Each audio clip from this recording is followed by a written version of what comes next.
and welcome to this month's Create, Craft, and Share YouTube Hop, brought to you by Madge Scrappin' Lounge and Scrappin' Madge.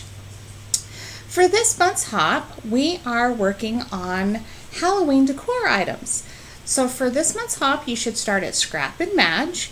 Your next stop will be Rhonda with Flowers and More by Rhonda, then me, and then next is Jenny with Crazy About Cricket, and then we have Jen at My Scrap Menagerie.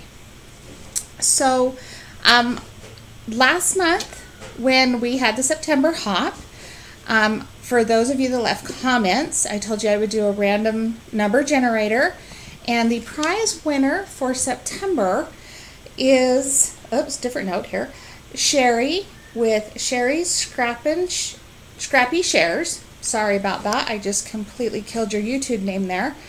But if you will email me at tk_themom_smith@msn.com and put in the subject line September winner and send me your name, your address, I will get a prize out in the mail to you. So this month was the Halloween decor, and sorry this is so bouncy. I'm actually using my tablet to record this because I'm not in my craft room. I'm actually in my living room because I did two decor items. Both of them are material banners, and one of them is a no-sew banner and the other one is a sewn banner. Now I'm building this video after I sent the finished no sewing banner up to my son, so I will insert some pictures at the end of what it looked like finished and what it looks like on his wall. But I'm going to try and show you what the sewn banner finished product looks like hanging in my living room, and then I will give you a few of the steps on how each of them were done.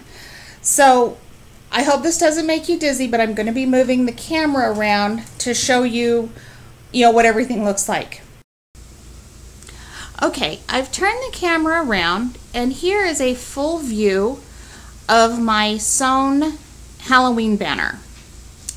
Now, I made it, actually it's three and a half yards long, and that's how much seam binding I used, and that allows for 2 ties on the end, and then I have 2 small ties in the middle where the straight piece is.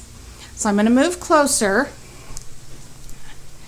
and so here's the straight piece, and you can see it hangs down, and I have it tied on both ends of the straight piece, and then it comes around the loops, and I have it tied on up here at the edge. Now I did go over, I have one on this side, and then I have 2 more on the other side that I made it a little longer than I should have. So to do this banner was actually very, very easy.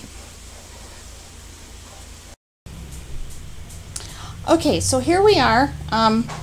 We're actually on my coffee table because this is where I do a lot of my sewing actually. So I started out for my sewing banner, I started out with just some material that this isn't even a fat quarter, but I started out with some material, and I cut me a template for my triangle pieces. And for every piece of material I cut 2, so I had 2 sides. And then I sewed them together on 2 sides. So I sewed them down this side and this side. And then I just flipped them inside out. See, like this is the nice little boom material. I know we're getting a really bad shadow here. After I flipped them inside out, I used some seam binding. This is double folded seam binding, so it's already folded in, and I put the tops of my triangles inside the seam binding, and I folded it over, and I just sewed down the edge. and that keeps the top from raveling and holds them securely in place. Okay, now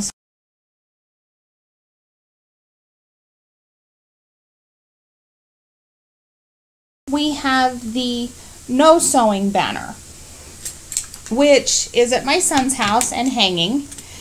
And actually there is a material company that has the pre-printed material already ready to go. The triangles are already there. There's 18 different triangles in 5/8 of a yard. So you can pick the whole thing up for about $3.99, and then you can pick up some of this iron-on Pellon. And it has the bumpy glue. I don't know if you can see that. This side has the bumpy glue on it, and then this side is just soft. Okay, so what you do is you take your fat quarter or the pre-printed material and you lay it on here and you iron it down. And you just, it doesn't take very long to iron. You just make sure it's stuck down. Then you take your template and you trace around your template. And I used my rotary cutter with a pinking shear blade, okay?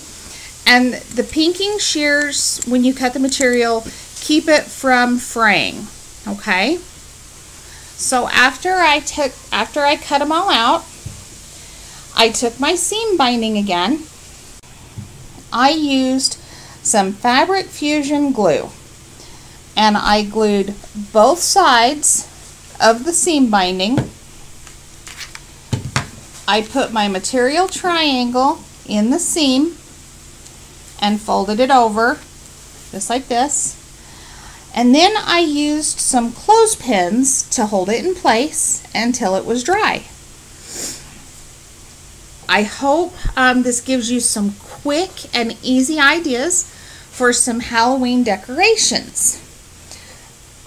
Please remember to leave a comment below to be in the drawing for October.